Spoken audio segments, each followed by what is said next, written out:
Tecnológico Nacional de México. Excelencia en educación tecnológica.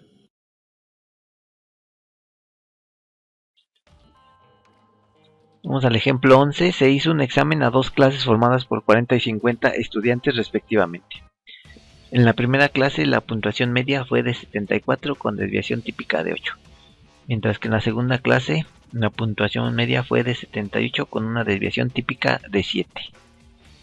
Hay una diferencia significativa entre el resultado de las dos clases al nivel de significancia de 5 y de 1%. Entonces aquí tenemos dos muestras que vamos a referirlas con los siguientes datos.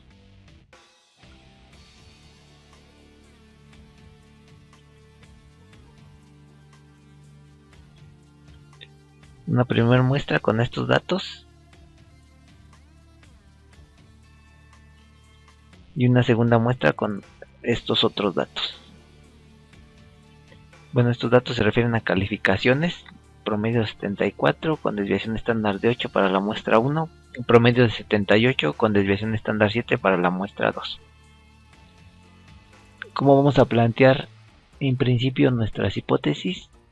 Aquí solamente nos dice si hay diferencia significativa entre las dos clases. Entonces la hipótesis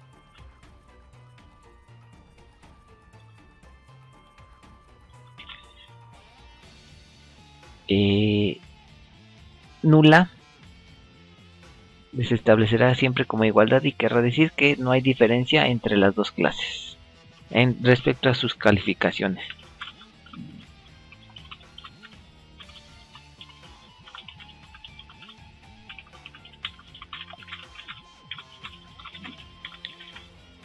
Y la segunda hipótesis, la alternativa, nos va a establecer que sí hay diferencia.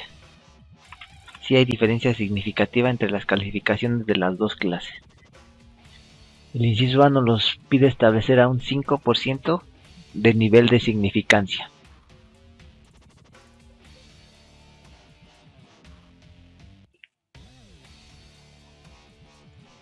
Entonces primero vamos a obtener el error estándar con esta fórmula. Sustituimos los resultados, los datos que tenemos. Vamos a tener este error estándar. Después lo que procede es obtener el valor de z calculado, z de tablas,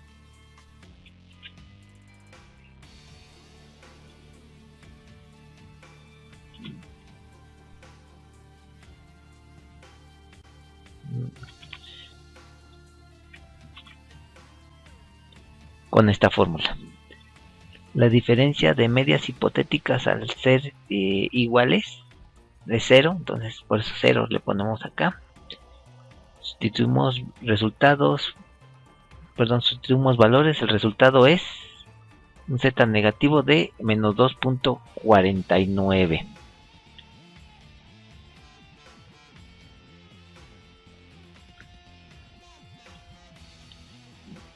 El z del 5% de nivel de significancia, al ser un ensayo de dos colas, queda en más o menos 1.96.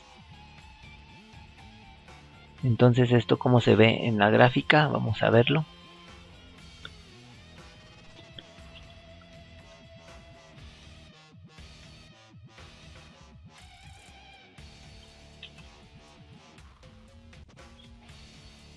Entonces el área que delimita la región de aceptación y rechazo de H0 viene dado por más o menos 1.96.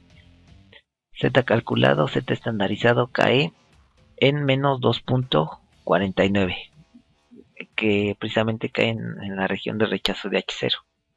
Entonces, como conclusión, en el inciso A, la hipótesis nula es rechazada, por lo que no hay diferencia entre las calificaciones.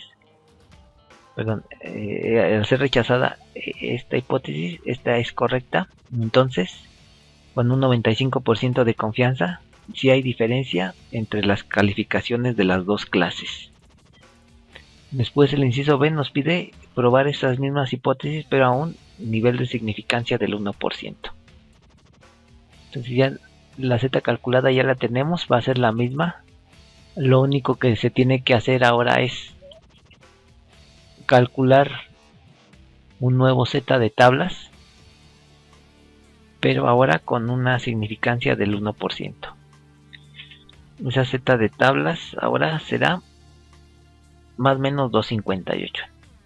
Entonces ahora nuestras curvas se va a ver de esta forma y el z calculado ahora va a caer en el área de no rechazo de la hipótesis nula, es decir, la área de aceptación. Entonces ahora con un 99% de confianza diremos que no hay diferencia entre las calificaciones de las dos clases. Y bueno, aquí con 5% ha resultado que sí hay diferencia, pero con 1% no ha resultado diferencia. Entonces, ¿qué sucede aquí? ¿Sí o no es verdadera cualquiera de esas dos hipótesis? Bueno, precisamente para tener más exactitud en los estudios se utiliza el valor P. El valor P nos va a permitir precisamente establecer qué nivel de significancia es el adecuado, el exacto, para aceptar o rechazar nuestras hipótesis. Bueno, tendríamos que calcular ese valor P aquí para determinar precisamente si la hipótesis nula es verdadera o no es verdadera. Ya que aquí, por ejemplo, con el 5% nos está diciendo que no es verdadera, pero con el 1% nos está diciendo que sí es verdadera. Entonces, otra vez repito, el valor P nos permite establecer con exactitud cuando las hipótesis, en este caso la nula, va a ser aceptada o en su defecto rechazada.